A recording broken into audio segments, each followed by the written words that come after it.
مجھ سے بس اتنا بھلا کرنا، ہر ایک سے محشر میری معاف عطا کرنا، وہ وقت قیامت جب ہر اپنا پرایا ہو۔ ناظرین گرامی، السلام علیکم ورحمۃ اللہ وبرکاتہ۔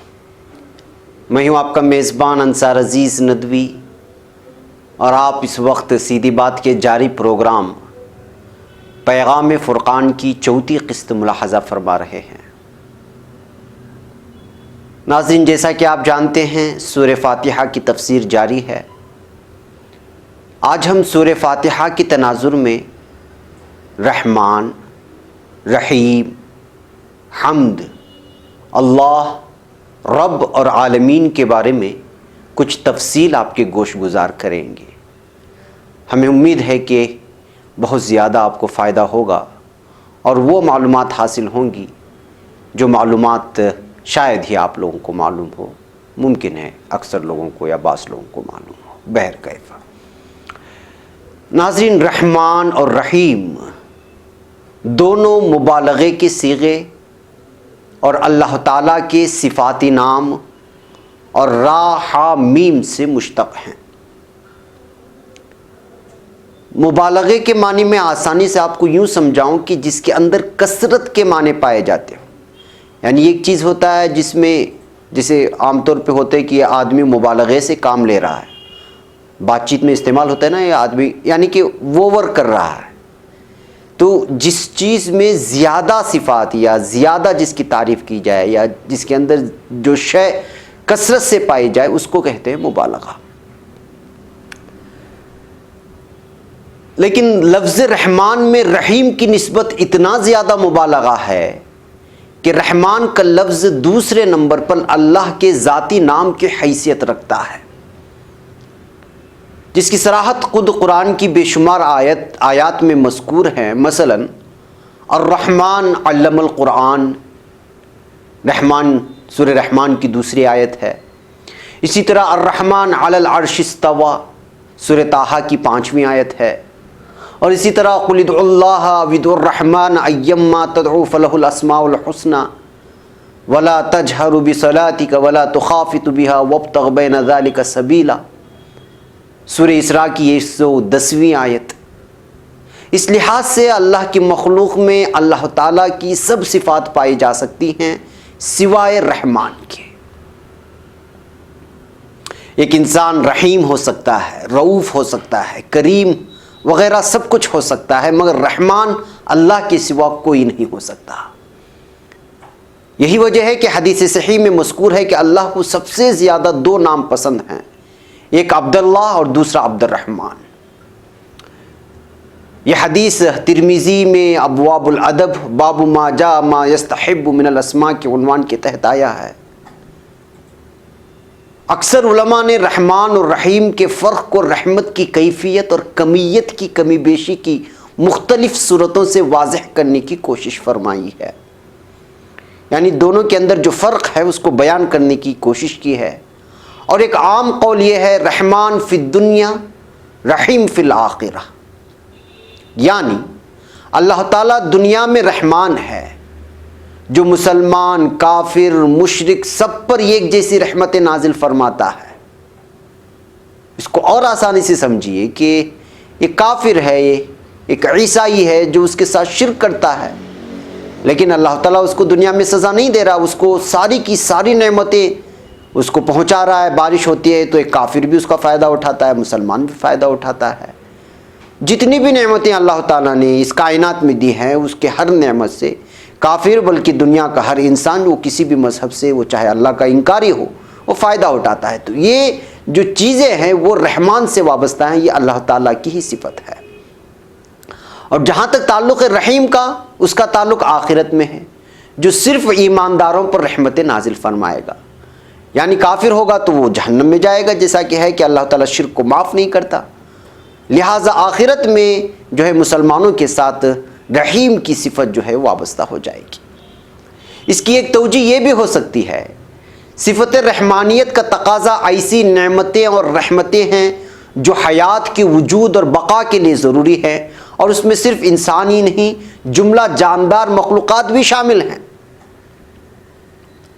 سانپ ہے، بچو ہے، یعنی دنیا میں جتنے بھی مخلوق پائی جا رہی ہے ان سبوں پر اللہ تعالیٰ کی رحمت نازل ہو رہی ہے، تو اس کا رحمان کی صفت ان چیزوں سے وابستہ ہے، جیسے سورج، چاند، نور و ظلمت، ہوا، پانی اور زمین کی تخلیق جو زندگی کی جملہ ضروریات کی کفیل ہے، نیز ماں کی ممتا اور فطری محبت کے تقاضے بھی اس میں شامل ہیں۔ اور رحیم سے مراد وہ رحمت ہے کہ کسی مصیبت یا ضرورت کے وقت پہنچ کر سہارا دیتی ہے۔ واللہ اعلم بالصواب۔ یہ رحمان اور رحیم کے معنی ہوئے ناظرین۔ اب نمبر آتا ہے حمد کا، اور شکر میں لغوی فرق کیا ہے؟ یعنی حمد کے معنی بھی تعریف کے، اور شکر کے معنی شکر ادا کرنے کے۔ حمد کا معنی تعریف بھی ہو سکتا ہے اور شکر بھی۔ تعریف یعنی حمد یہ عام ہے، اور شکر ایک خاص ہے۔ حمد کا تعلق قابل تعریف کارناموں سے ہے، مثلا اللہ تعالیٰ نے زمین و آسمان، شمس و قمر اور ستاروں کی حرکت، غرض تمام کائنات کا اس قدر مضبوط اور مربوط اور منظم نظام بنا دیا ہے جسے دیکھ کر عقل دنگ رہ جاتی ہے۔ اس پر اس کی جتنی بھی تعریف کی جائے کم ہے۔ اور شکر کا تعلق ان خاص انعامات سے ہوتا ہے جو کسی خاص ذات سے متعلق ہو، مثلا اللہ تعالیٰ کا انسان کو احسن تقویم پر پیدا کرنا، یعنی خوبصورت بنانا انسان کو، کسی کو صحت اور رزق کی فراوانیوں سے مالا مال کرنا، ایسی نعمتوں کے اعتراف کو شکر کہا جاتا ہے۔ لہذا اللہ تعالیٰ ہر طرح کی حمد اور شکر کا مستحق ہے، یعنی تعریف بھی اسی کی جائے گی اور شکر بھی اسی کا بجا لایا جائے گا۔ علاوہ ازیں اگر مخلوق میں سے کوئی شخص کوئی قابل تعریف کارنامہ سر انجام دے اور اس پر اس کی تعریف کی جائے تو وہ بھی حقیقتاً اللہ تعالیٰ ہی کی تعریف ہوگی، کیونکہ قابل تعریف کام کرنے کی صلاحیت اور توفیق بھی اللہ تعالیٰ ہی کی طرف سے عطا ہوتی ہے، گویا ہر طرح کی تعریف کا مستحق اللہ تعالیٰ ہی قرار پاتا ہے۔ جی ہاں ناظرین، اب بات نمبر آتا ہے اللہ، لفظ اللہ کا۔ دراصل لفظ اللہ الالہ ہے، معبود حقیقی۔ الہ کا حمزہ حذف کر کے اس پر تعریف کا الف لام داخل کر کے اللہ کا لفظ بنا ہے، یعنی الہ سے پہلے آپ کو جو الف نظر آتا ہے اس کو حمزہ کہا جاتا ہے، تو اس کو ہٹا دیا گیا اور ایک الف لام جوڑ دیا گیا تو وہ اللہ لفظ بن گیا، اور یہی توجیہ سب سے بہتر ہے، جس کا مطلب یہ ہے کہ حقیقت میں ہر طرح کے نفع و نقصان کا مالک صرف اور صرف اللہ ہے، اور کائنات کا خالق، پروردگار اور لامحدود اقتدار و اختیار ہونے کی وجہ سے صرف وہی عبادت کے لائق ہے، یعنی وہ تمام صفات جو الہ کے مفہوم میں پائی جانی چاہیے وہ صرف اللہ میں ہی پائی جا سکتی ہیں، لہٰذا دوسرے سب الہ باطل ہیں اور ناقابل اعتبار ہیں، اور اس کی تفصیل اس سے پہلے بھی آپ لوگوں کے سامنے ہم لوگ رکھ چکے ہیں۔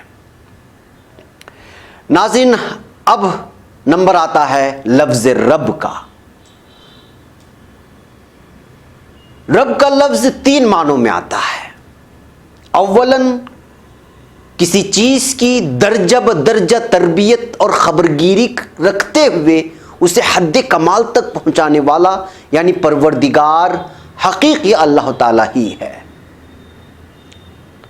ثانیاً یعنی دوسرا، کبھی یہ لفظ صرف تربیت یعنی پرورش کرنے والے مالک کے معنوں میں آتا ہے، جیسے سورہ یوسف میں آتا ہے فَيَسْقِي رَبَّهُ قَمْرًا، سورہ یوسف کی 41ویں آیت ہے، اس میں رب کا استعمال کیا گیا ہے، مگر یہ رب وہ رب کے معنی میں نہیں آتی، یہ صرف تربیت اور پرورش کرنے کے معنی میں ہے۔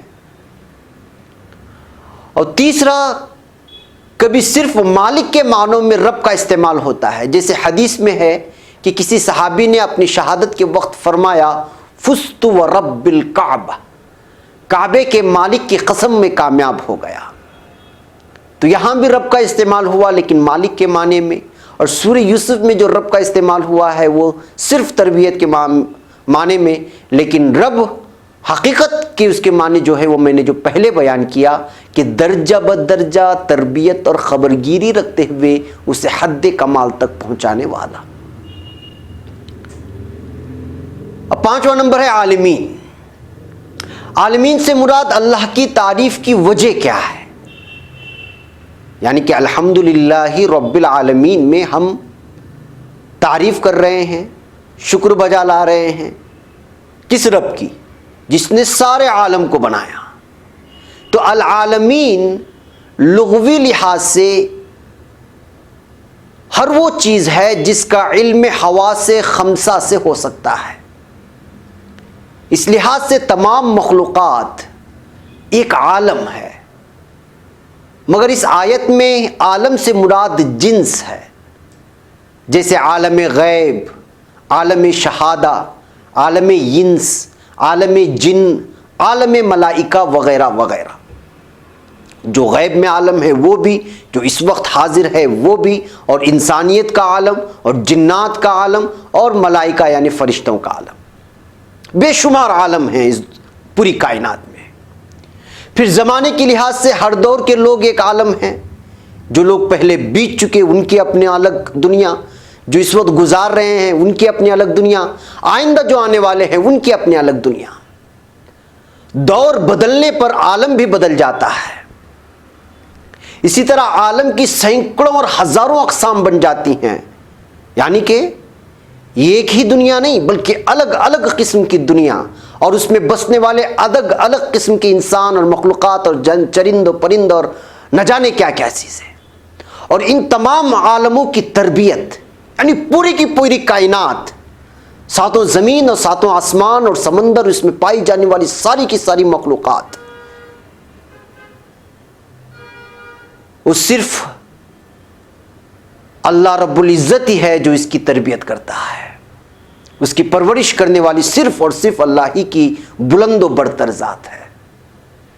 اس آیت کے پہلے حصے میں یہ مذکور ہوا کہ ہر طرح کی تعریف صرف اللہ ہی کے لیے سزاوار ہے، اور اس حصے میں اس کی وجہ بتائی گئی ہے کہ اللہ تعالیٰ ہر طرح کی تعریف کا اس لیے مستحق ہے کہ وہ تمام جہانوں کا تربیت کرنے والا ہے، تمام کائنات کا جو ہے وہ تربیت کرنے والا ہے۔ رب کے معنی 3 میں نے بتایا، 3 میں سے پہلا جو مطلب لیا گیا ہے اس کو پہلے سے پروان چڑھانا۔ آپ یوں سمجھیے کہ تربیت کا مطلب بچہ پیدا ہوا، ماں نے اس کو پیٹ میں رکھا، پھر 9 مہینے تک اس کو جو چیزیں اچھی لگتی تھی ماں پرہیز کرتی رہی بچے کے لیے، پھر بچہ دنیا میں آیا، پھر اس کی پرورش ہوئی، پھر وہ لڑکپن میں آیا، بچپن گزرا، لڑکپن آیا، جوانی آئی، پھر بڑھاپا آیا، پھر نکل جائے۔ اس ساری کی ساری ایک کیٹیگریز ہے جو تربیت کا ایک وقفہ ہوتا ہے۔ بہرکیف ناظرین، یہ آیت اللہ تعالیٰ سے سوال کرنے کے آداب میں سے پہلا ادب ہے۔